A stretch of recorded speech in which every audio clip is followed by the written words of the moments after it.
The makers of Johnson's Wax, Johnson's Carnew, and Johnson's Self-Polishing Glow Coat present Fibber McGee and Molly, written by Don Quinn, with music by the King's Men and Billy Mills Orchestra.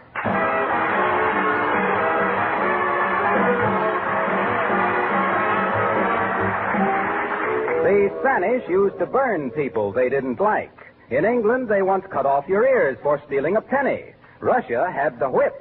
But for sheer ingenuity and instruments of torture, American genius wins again. We refer to Income Tax Form 1040. Such as the mailman has just brought to Fibber McGee and Molly.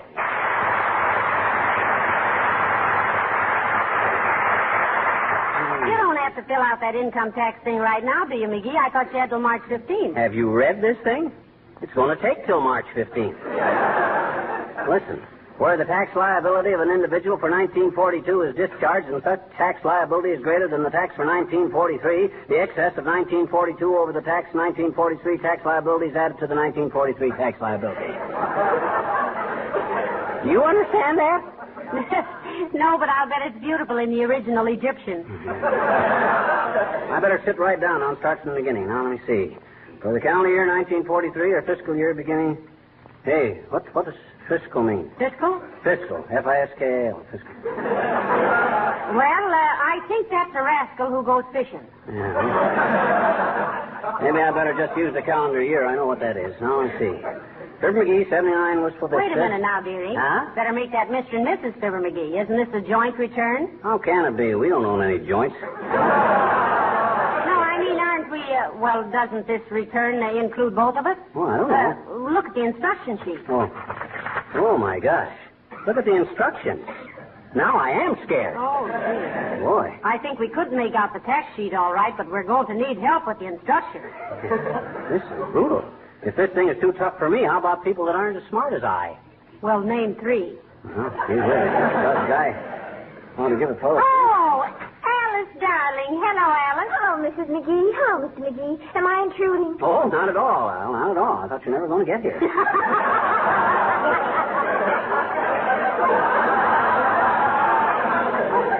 You're just in time for the main goal, a 10-round bout to a decision.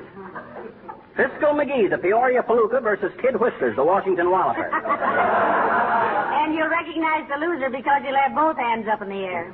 Hey, you made out your income tax yet, Alice? No, I think the whole thing is silly.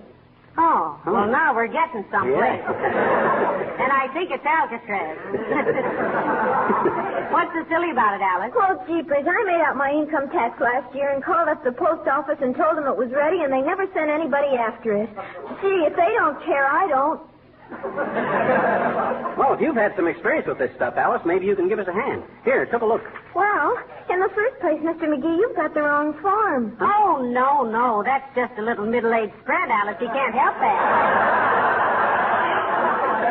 Oh, no. I mean this tax blank. See the date? It says 1943. This is 1944. Oh, I'll be... Imagine them sending me last year's tax blank in the mail. Now, that's government efficiency for you. Oh, baby. I'm going to nail the administration to the mast with this. Hand me the phone. I'm going to call the Chicago Tribune. Now, wait a minute, McGee. Wait a minute, my clavicle. Give me that phone. Yes, here, Mr. McGee. Thanks. On second thought, I'm taking this up direct with the Frances Perkins. Well, why? She's Secretary of Labor. Yeah, well, what do you think making out a tax blank is, fun? Hello, operator. Put me through direct to Washington, D.C. And connect me with the White House everything, Mert. Oh. Tis, eh? Oh, dear. What say, Mert? Well, take care of that, Mert. This may be the last Christmas for a long time. You'll get a bottle of that. Betcha. Just dab a little behind the ears. Put a drop on each eyebrow and a little on the hanky. Betcha. Don't lavish it around. Oh, what kind did she get, McGee? Coaties? Teachers. What say, Mert? Okay, I'll call later. Lines to Washington are all tied up. Well, that blank is correct anyway. You're paying 1943's tax. Well, I've been looking over this tax form, Mr. McGee, and I don't think they want to be mean about anything. I think they like you. You do? What gives you that impression, Alice? Well, look at all these lines here. On almost every line it says XXXXXXX. I think that's a nice personal touch. Yeah. I don't know if they're trying to kiss me or just mark the spot. Well, much obliged, Alice. We'll try to struggle along with it. All right, Mr. McGee. If you have any trouble, you just call me. Now, let me see. Line 14. Losses from fire, storm, shipwreck. Hey, shipwreck. Are you referring to me, dearie? No. But I can make a deduction for shipwreck. Remember when you dusted last week, you knocked that bottle off the mantel that had my ship in it that I carved, that ship in the bottle? Yeah. That thing was worth $200 or $300. $200 or $300? Sure. Heavenly days. Give the man a jackknife and a shingle and he thinks he's Henry Kaiser. No. Now, look, McGee. Come in. Oh, how do you do? Were you looking for... Oh, it's Mr. Von Zell, McGee. Oh, well. Hi, Harry. I hope I'm not interrupting anything. No, McGee is just making out his income tax, Mr. Von Zell. You got any friends or relatives that's a lightning calculator, Von Zell? Well, my cousin Fitzroy Von Zell was a lightning calculator. Uh-huh. He only made one mistake in his life. What was that? He calculated that lightning wouldn't strike him if he stood under a tree. All we ever found of him was a left shoe and some bridge work. Well, what can we do for you, Si? Oh, well, you remember last week when Wilcox had the flu and I dropped in to say a few words about that thing you have. You know, the product is made there in Wisconsin, Racine or some place. Johnson's wax. Johnson's, yeah, I never... Well, I was just wondering who I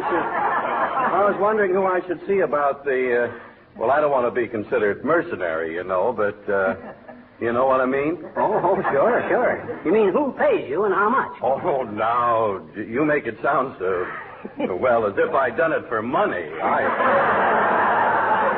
Ah, what a horrible thought. Yeah. That's pretty sordid. I'll tell you what, Harry. I'll check up on that and let you know. We'll call Sally as soon as we find out. Sally? Yeah, that's that girl you're always talking about. Your secretary, ain't it? Sally Patica? Oh, no. Well, not exactly, Mr. McGee. She's just a girl that she and I are, well, I guess it's no secret. Well, thanks for checking that matter for me. Okay, well, hey. Who does pay him for last week? Well, how about Mr. I Wilcox? thought he was doing it as a favor to Wilcox. I'll call him and see. What's Wilcox's phone number? I don't know. Look in the phone book. Where is the phone in the book? hall closet. Okay, I'll call him up.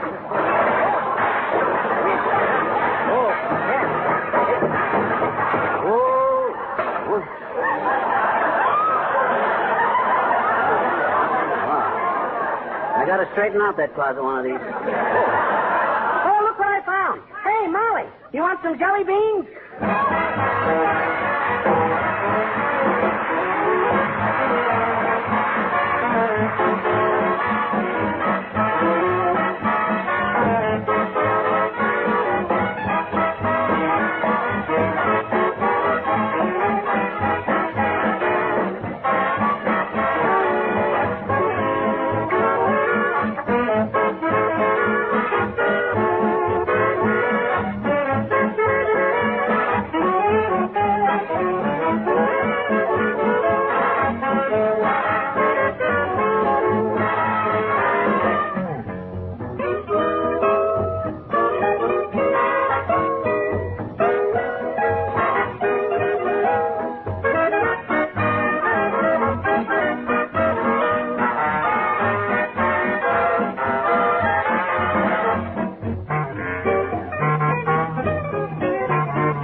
Paragraph J, depreciation, depletion, and amortization of emergency facilities.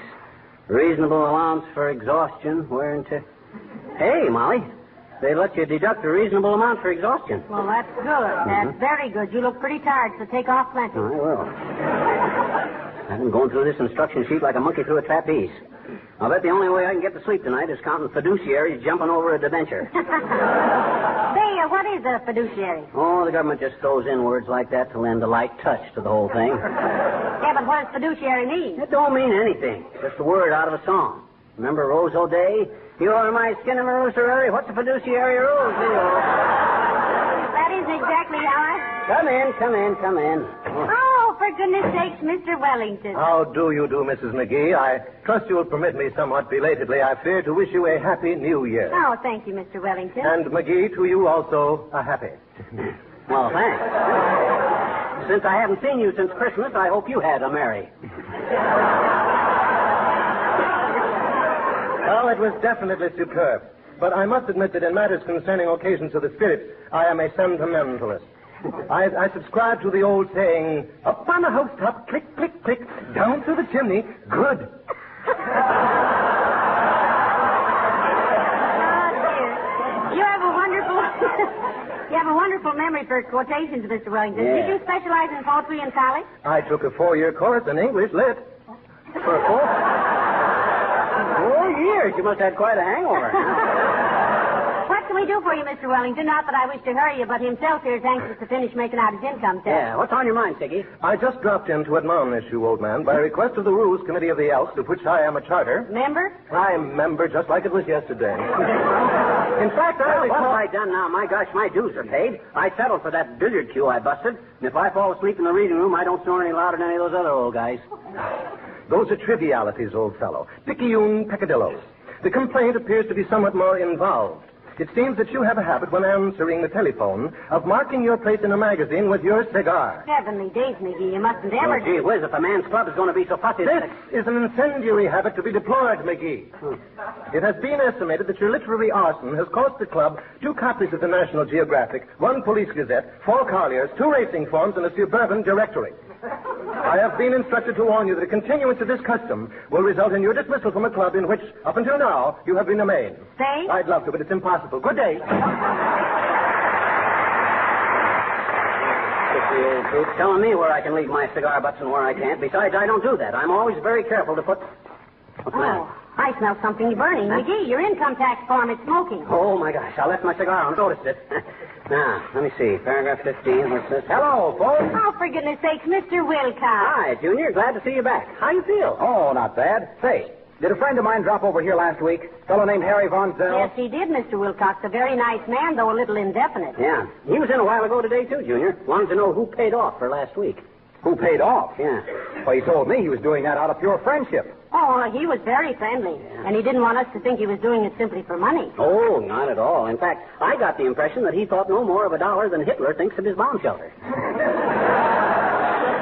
Well, did you think he was worth anything? Did he say anything about Johnson's self-polishing glow coat? No, I don't think he... Didn't he tell how glow coat protects and beautifies linoleum and saves so much housework by eliminating old-fashioned floor scrubbing? No, he didn't do that. To tell the truth, he did more fumbling than a piccolo player with mittens on.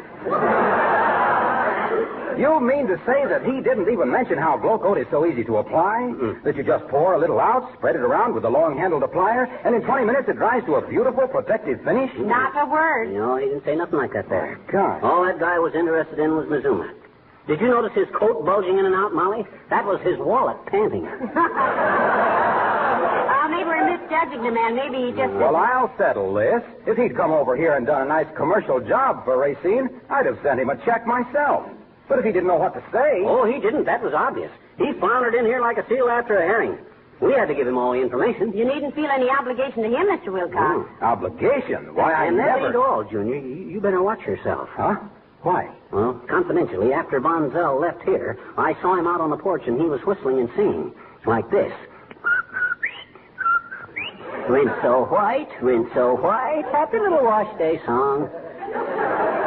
Like he was practicing up, see? Oh, he was he? Why, that guy... Oh, you shouldn't have told him, McGee. Well, doggone it, I won't have a friend of mine exploded while he's flat on his back in bed with the flu. You don't mean exploded, you mean exploited. I do not. Exploited means... Oh, thank goodness. I didn't know what exploited meant. Come in. Oh. Hello, Mr. Von Zell. Hi, Harry. Did I see him coming out of here just now? Yes, you did, Mr. Von Zell, and I think he was looking for you. Oh, he is? Yeah. Did he say anything about, not that I'd probably take anything, even if he did offer me $10 or $15. I usually get 25, you know, but he didn't mention... I thought you were filling in for Junior just out of friendship, Von Zell. Well, I was. I had no idea of cashing in on the idea. It was merely to help a friend, fellas. But if they'd hired an announcer, he would have been... They would have... If he had... Which way did Harlow go? way. Oh, thank you. Well, looks like the end of a beautiful $10 or $15 friendship. Yeah, well, don't worry me any. I got my own troubles. Now, let me see. Amounts received and excluded from gross income in this and prior years equals the aggregate premiums. Hey, did I get any premiums this year, Mom? Yes, you did. I think that squirt gun you got with the 27 cigarette coupons, you know. Oh, yeah, that was it. That's the only one I can remember. Now, let's see. Now, listen, you call me if I can help any, McGee. I got to start supper, and don't do any figuring till I come back. You always get the decimal in the wrong place, you know. There goes a good kid. Here I am up to my clavicle in non-deductible crevatines on the mortar stand, and she acts like it'll all come out even. What a woman. She'll be... Uh-oh. Come in. Hi, mister. Hi, sis. Now, look, would you mind returning at some future date? Say right after the birth of your fourth grandchild? I'm very busy. I'm making out my income. Well, gee, mister, can't you even let a little child stay long enough to get warm? Can't you? Oh, I suppose so, but why don't you go home? Where have you been? I've been down to the Bontown department store, mister, and I'm going to tell a Better Business Bureau on them, too. I bet you they cheated. Huh? They did? How? They had an advertisement in the paper, and it was wrong. Oh, it was, eh? Yes, I said it was, eh? What's wrong? It was wrong. Gee, did you try to get one, too? No. One what? What are you talking about? The monsters. The what? The monsters. They didn't even have any. They didn't have... No, wait a minute. Okay. What's this about monsters? Well, gee, mister, when a store advertises that they're having a monster clearance sale and a woman goes down to get one, on account of she's always wanted a monster for her very own. Oh. And they don't even have any, I bet you. It's just a dip, I bet you. I could probably... Sure? Probably clear this up by a simple little explanation, but maybe you'll save yourself a lot of bruises and money by staying away from clearance sales. Now, scram, will you, sis? I'm awfully busy on my income tax. Okay, mister, but you better get to work on it, I guess. My daddy says you're kind of ignorant about income. What do you mean I'm ignorant about income? Well, I don't know, but lots and lots of times I've heard him tell Mommy you're a kind of an income poop. So on.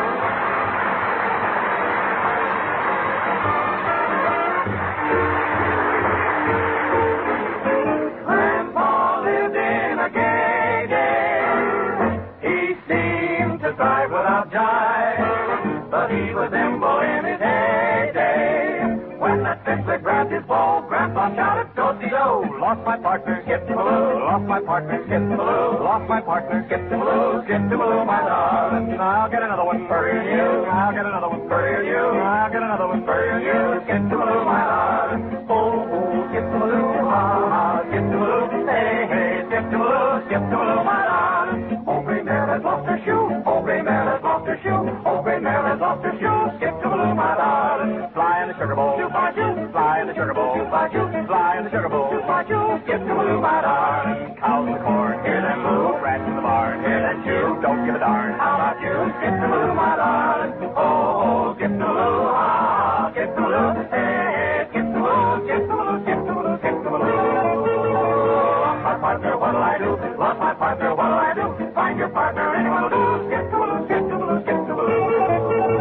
My old shoe is torn in two. Lost my sock and lost my shoe. Stop the fiddler, I'm off too. Skip-a-loo. Skip-a-loo. Skip-a-loo was a lady.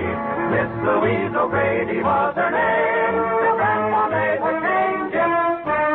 He thought he could retreat and rest his weary feet. But for 50 years, whenever she could arrange it, she made him skip, skip, skip-a-loo, skip, skip, skip-a-loo, skip, skip, skip-a-loo, skip-a-loo, my darling. Diamond rings, quite a few, limousines painted blue, mansions on the avenue, skip-a-loo, my darling. Wouldn't Grandpa really jump for joy if he could only be a carefree boy?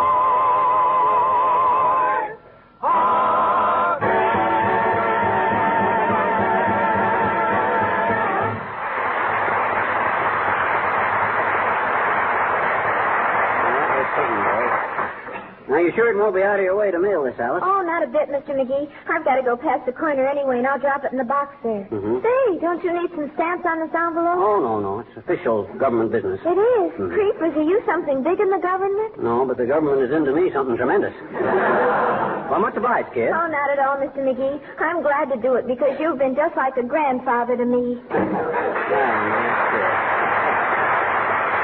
Yes, I've always been just like a grandfather? Why, that was... Well, did you fill out your income tax blank? Would you mind repeating that, Mrs. McGee? I said, did you make out your income tax blank? Oh, yeah, thank you. Yeah. Further than that, I signed it, wrote a check for the full amount, and Alice is mailing it down at the corner box. Well, isn't that wonderful? How much do we owe on it? Well, I wasn't quite sure, so I made the check out in blank. Government can fill in the right amount. A blank check in the mail, dearie? Why, of all things. Come in.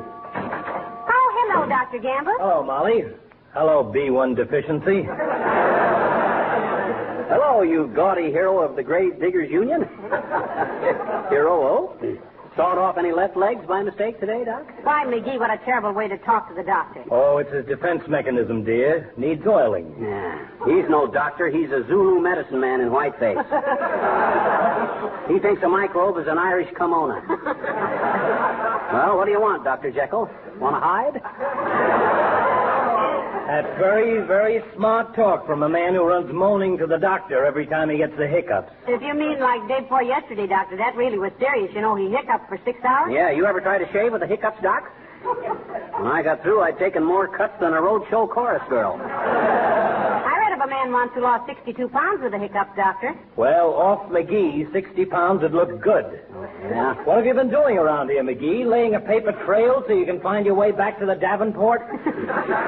Making out my income tax, Doc. Oh. And I don't mind telling you it's a great relief to have it made out, signed, and in the mail by the 11th of January like this. Always before this. Oh, I wonder who that could be. Come in.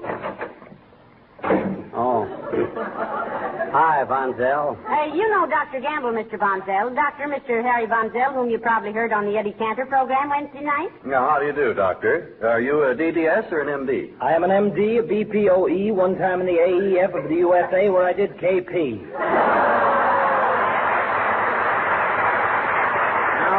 Now, if you'll excuse me. Oh, don't rush away, Doc. Don't rush.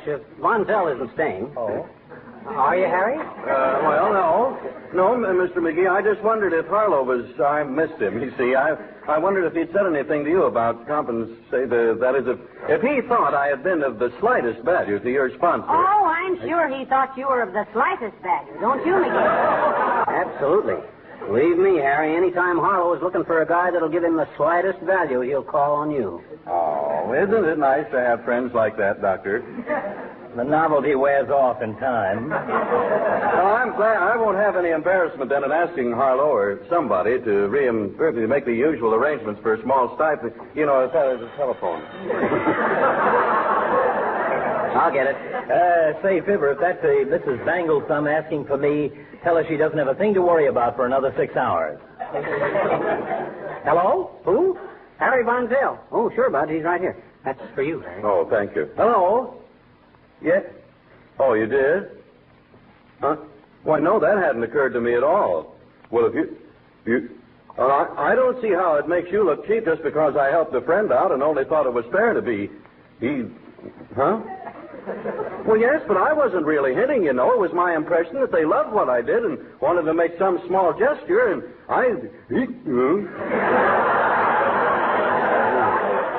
Well, all right, I'll leave right away. So long. Hey, who was that? Eddie Cantor. Sorry I have to run, folks. Nice to meet you, Doctor. Goodbye.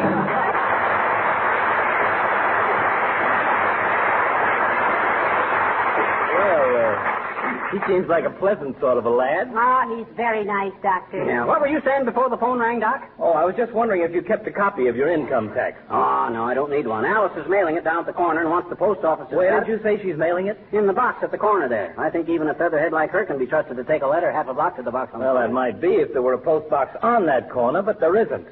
What? Why, there is, too. I've seen that box 1,000 times. McGee, that isn't a mailbox. That's a trash can. Well, just the... What? A trash can? You mean that dumb bunny would... Oh, my gosh. Where's my hat? Skip the hat. Oh, this is ridiculous. Hey, Alice, wait a minute. No, not you, Von Zell. Hey, Alice.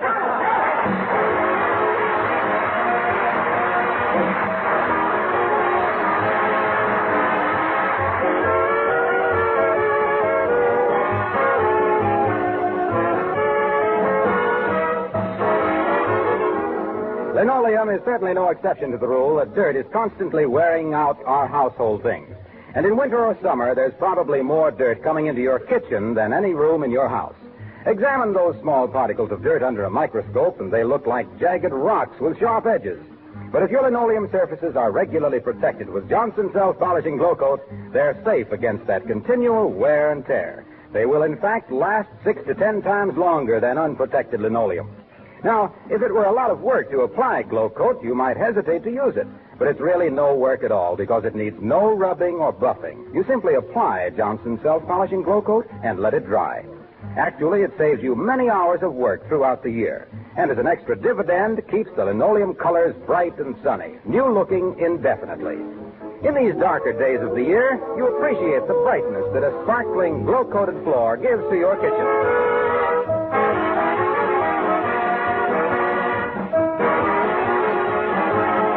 McGee, I made an appointment for you with a tax expert downtown tomorrow. You did? Oh, okay. What time? 1 o'clock?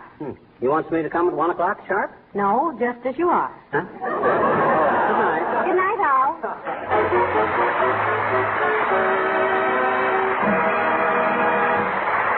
character of Mr. Wellington heard on this program was played by Ransom Sherman. This is Harlow Wilcox, speaking for the makers of Johnson Wax Finishes for Home and Industry, inviting you all to be with us again next Tuesday night. Good night. This is the National Broadcasting Company.